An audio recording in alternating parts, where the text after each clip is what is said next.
ترخا أبزاغ قداماي ويانا ولدتات كفلطو زغبا حقኛ تاريخ دراسي يمانه ገብረ መስቀል تراخي ኃይለ ማርያም ገብረ ሕይወት ترخا أبزاغ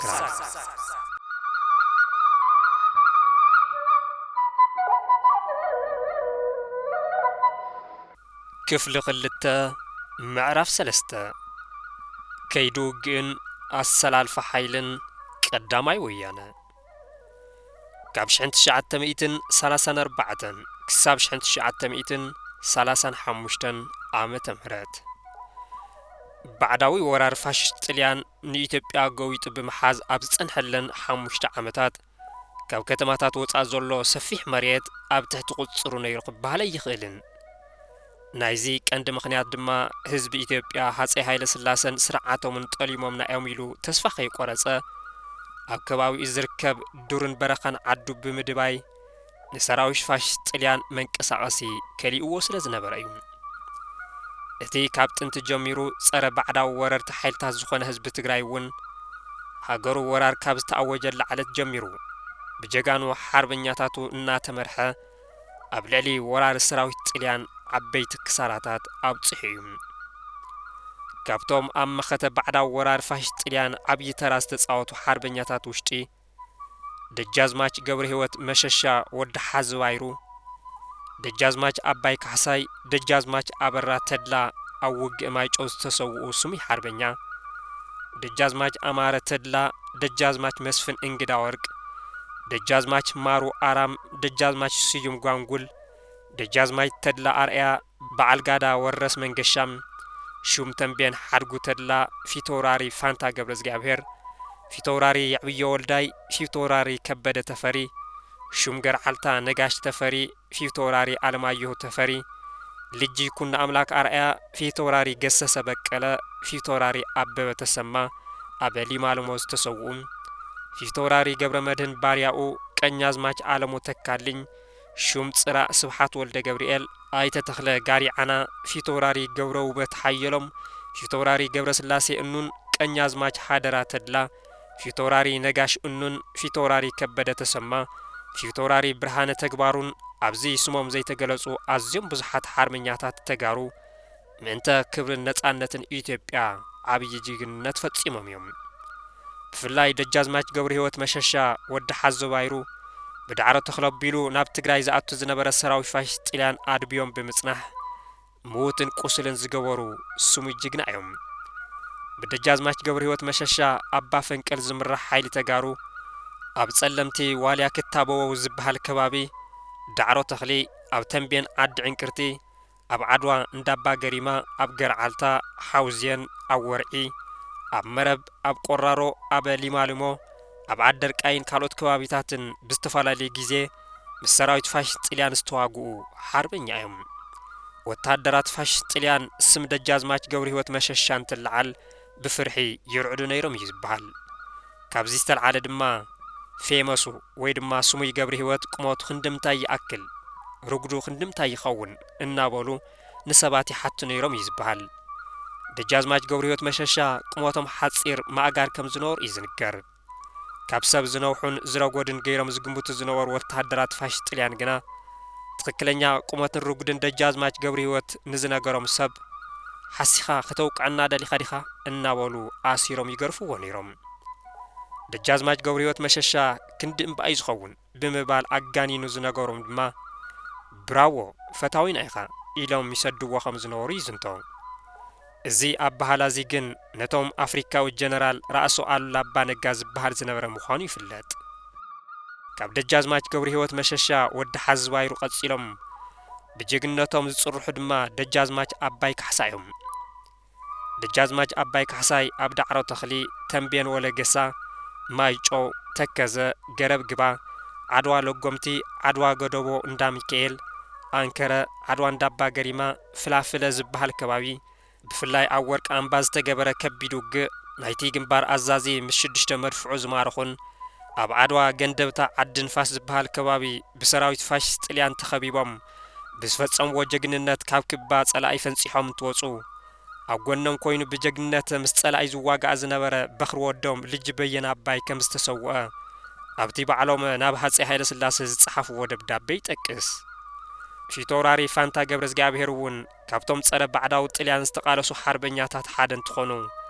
مسرع السيوم من قشا دجاز ماج قبر هوت مششان كالقوت حربنياتاتن كوينم أبدعرو تخليستا قبر وق بجقنا تستواقون زمورحنيم أتي بصورنا تساقيرو نكبابي دامو بزات مرقحيا استقوزات سرورار السراويت فاش تليان بنابلة تبيلو ناب تنبين نمئتاو حايلو أم مقولاتات تأخاخبهم أبطوم استراتيجيكاو زخونو سنسلة أما قوتات عدح فروم زنورو في توراري فانتا قبرز قابير سراويتهم بليتي أزميتهم نمقولات بمخباب بزفنو وحان دبتاو متقعتي بزح سراويت فاش تليان كاتيلومن أغسيلومن يوم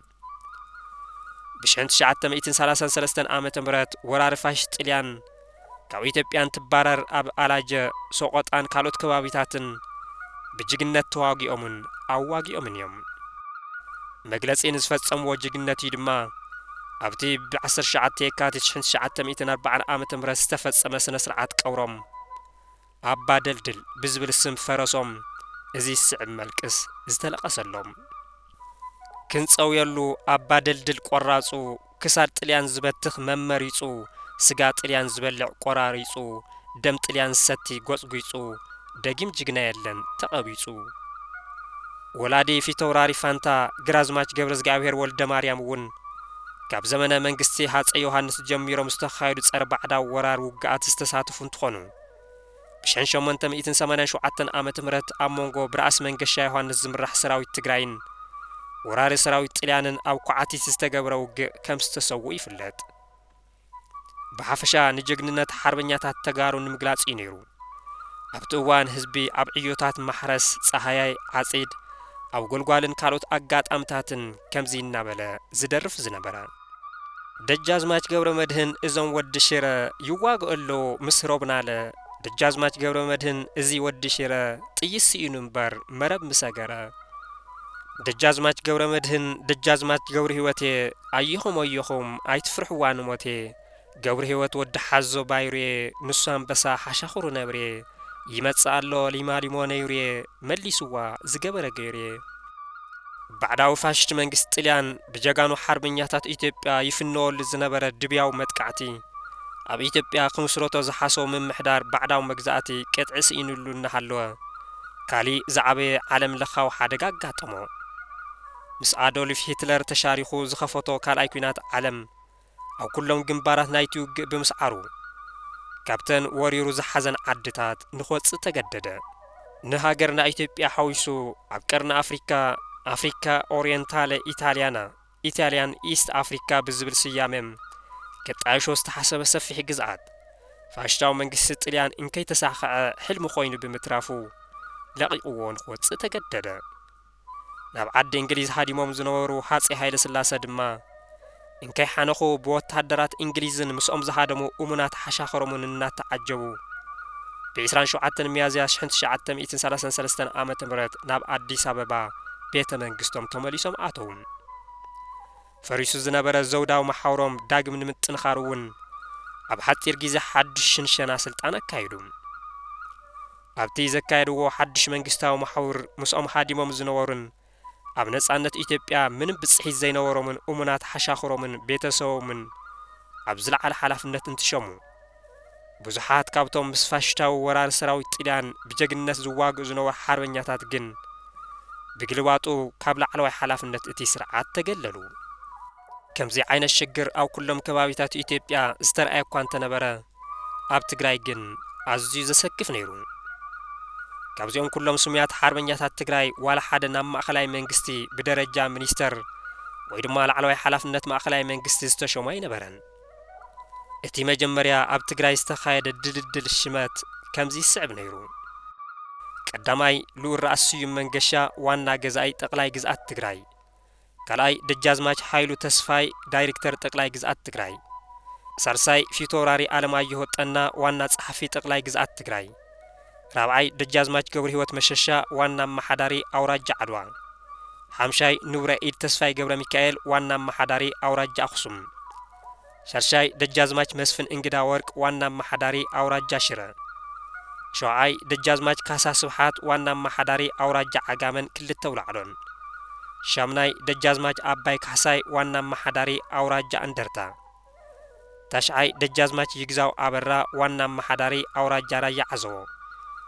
ዓስራይ ዋና ማሐዳሪ አውራጃ ተንቤን ሉራስ ስዩም መንገሻ ብዝወክል ወይ ማሐደር ዝብል ተወሰነ ይኹን እምበር ድሕሪ ውሑዳት ኣዋርሕ እቶም ዋና ገዛኢ ጠቅላይ ግዝኣት ትግራይ ኮይኖም ዝተሸሙ ሉራስ ስዩም መንገሻ ተላዒሎም ብመልክዕ መሓዩር ናብ አዲስ አበባ ምስተወሰዱ ናቶም ስልጣን ዋና ማሐዳሪ ጠቅላይ ግዝኣት ትግራይ ድማ ናብ ኢድ እቶም ካብ ሸዋ ተሸይሞም ዝመጹ ፊቶራሪ ክፍሌ ዳድን ደጃዝማች ፍቅረ ስላሴ ከተማን ኣተወም እቲ ዝተረፈ ሽመት አውራጃታትን ወረዳታትን ድማ ፍትሓውነት ብዝጎደሎ ንውሕዳት ተጋሩ ምስተወሃበ እቶም ዝወዝሑ ሓርበኛታት ተጋሩ ግን ዘርሞ ቀረዩ በዚ ዘይተሓጎሱ ሓርበኛታት ትግራይ ነቲ ዝተኻየደ ሓድሽ ድልድል ሽመት ምምሕዳር ሃይለ ስላሴ ብምቋም ናብ በረኻ ወፂኦም ሸፈቱ ብፍላይ ከምኒ ብላታ ሃይለ ማርያም ረዳ ዝበሉ ሓርበኛታት ምንም ዓይነት ሽመት ከይተውሃቦም ምትራፉም ሱሙይ ሓርበኛ ፊቶራሪ በላይ ወልድየ ድማ ንጅግንነቶም ዘይምጥን ሽመት መሃቦም ንብዙሓት ዘስደመመ ነይሩ እዞም ኣኮን ወዲ ሓፍትን ዝኾኑ ሓርበኛታት ንስርዓት ሃይለ ስላሴ ኣይንግዛእን ብምባል ድማ በረኻ ወፁ በኩረ ወልደ ጊዮርጊስ ከም ዝፀሓፍዎ ሪፖርት እውን ካብ ውሽጢ እቶም ንሓድሽ ምምሕዳር ሃይለ ስላሴ ኣይንቕበልን ኢሎም በረኻ ወፂኦም ዝሸፈቱ ሓርበኛታት ትግራይ እዞም ዝስዑ እዮም ቀዳማይ ብላታ ሃይለ ማርያም ረዳ ካብ እንደርታ ድድባ ደርጋ ዓጀን ካልኣይ ፊቶራሪ ዕውየ ወልዳይ ካብ እንደርታ ሰሓርቲ ሳልሳይ ሉል ሰገድ ካሳ ካብ ተንቤን ራብዓይ ፊቶራሪ ገሰሰ ማሩ ካብ ተንቤን ሓምሻይ ቀኛዝማች ይኩና ኣምላክ ተስፋይ ኣጉዑዲ ካብ ዓጋመን ሻሻይ ደጃዝማች አርአያ ካብ ወጀራት ሸውዓይ ፊቶራሪ ኪሮስ ካብ ወጀራት ሻምናይ አበራ መለስ ካብ እንደርታ ታሽዓይ ፊቶራሪ ተሰማ ተስፋይ ካብ ኢሮብ ዓስራይ ፊቶራሪ በላይ ወልድየ ካብ ክልተ ውላዕሎ ካልኦት ስሞም ዘይተጸርሑ ኣዝዮም ብዙሓት ሓርበኛታት ምስ ኣሽሓት ሓሻኽሮም ነይሮም እቶም ብስርዓት ሃይለ ስላሴ ኣይንግዛእን ኢሎም በረኻ ወፂኦም ብምሽፋት ልቢ ህዝቢ እውን ዘሸፈቱ ሓርበኛታት ተጋሩ ንመንግስቲ ሕማም ርእሱ ኾንዎ በዚ ኣዝዮም ዝተረበጹ ገዛእቲ ደርብታት ሸዋ ነዞም ኣይንግዛእን ዝበሉ ሓርበኛታት ብሰላም ኢሎም ሂቦም ንኽኣቱ ዝተፈላለዩ ጻውዒትን ስብከትን ገበረሎም ድልየቶም ግን ብቐሊሉ ኣይተሳኽዐን እቲ ዝተለዓለ ተቃውሞ ብምቁጻር ትግራይ ሙሉእ ብሓይሊ ኣንበርኪኾም ዝገዝኡ ኣሽሓት ሰራዊት ድማ ናብ ትግራይ ለኣኹም እቶም ናብ ትግራይ ዝተለኣኹ ኣሽሓት ወታደራት መንግስቲ ነቶም ሸፋቱ ዝተባሃሉ ሓርበኛታት ትግራይ ንምህዳን ናብ ዝተፈላለዩ ከባቢታት ትግራይ ብምውፋር ብዙሕ ህዝቢ ኣበሳበሱ እቶም ብመስፍናዊ ስርዓት ሃይለ ስላሴ ኣይንግዛእን ዝበሉ ሓርበኛታት ትግራይ ብወገኖም ኣብ ርእሲ ሰበስልጣን መንግስቲ ተደጋጋሚ መጥቃዕቲ ብምፍናው የጨንቁዎም ነይሮም ብፍላይ እቶም ብዘመን ወራር ፋሽስት ጣልያን ሱሙይ ሓርበኛ ዝነበሩ ፊቶራሪ ዕውየ ወልዳይ ወዲ ወልዳይ ነቲ ካብ ስደት ተመሊሱ ዝተመስረተ ግዕዙ ምሕደራ ሃይለ ስላሴ ኣይቅበልን ብምባል በረኻ ወፂኦም ካብ ዝሸፈትሉ እዋን ጀሚሮም ብተደጋጋሚ ናብ ማእኸል ከተማ መቐለ እናኣተው ኣብ ርእሲ ሰበስልጣናት ሃይለ ስላሴ ዝተፈላለዩ መጥቃዕቲ ይፍንው ነይሮም ፊቶራሪ ዕብየ ወልዳይ ይወስድዎም ብዝነበሩ ስጉምቲ ኣዝዮም ዝተሻቐሉ ገዛእቲ ጠቅላይ ግዝኣት ትግራይ ብወገኖም ንወዲ ወልዳይ ሃዲኑ ዝሕዝ ሰራዊት ናብቲ ተሓዊኦምሉ ዝበሃል ከባቢ ብተደጋጋሚ ይለኣኹም የዕብየ ወልዳይን ሰዓብቶም ግን ብጎስጓስ ሰራዊት መንግስቲ ክትሓዙ ይከኣሉን ንመስፍናዊ ስርዓት ሃይለ ስላሴ ድማ ሕማም ርእሱ ኾኑ ፊቶራሪ ዕብየ ወልዳይ ምስ ሰዓብቶም ብምዃን ናብ ዋና ቤት ጽሕፈት ጠቅላይ ግዝኣት ትግራይ ኣትዮም መጥቃዕቲ ፈጸሙ ኣብቲ ቤት ጽሕፈት ንዝነበሩ ፖላዊስ ምዉታትን ቁስላትን ገይሮምዎም ወፁ በዚ ኣዝዮም ዝተናደዱን ዝተሻቐሉን ሰበስልጣን መንግስቲ ናብ እንዳ ፊቶራሪ ዕብየ ወልዳይ ሰራዊት ብምልኣኽ ጥሪትን ንብረትን እቶም ሓርበኛ ዝውረስ ወሪሶም እቲ ዝተረፈ ድማ ኣቃጸልዎም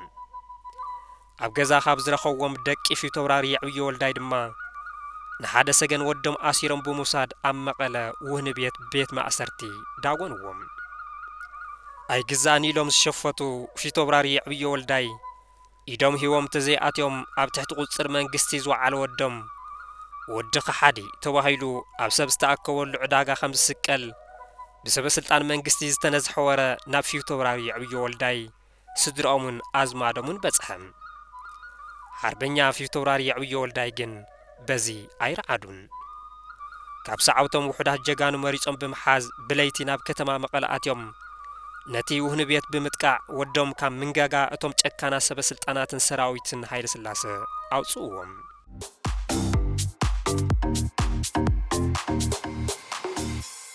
ትራኻ ኣብ ዛግራ ቀዳማይ ወያነ ወለደታት ክፈልጥዎ ዝግባእ ሓቀኛ ታሪኽ ደራሲ የማነ ገብረ መስቀል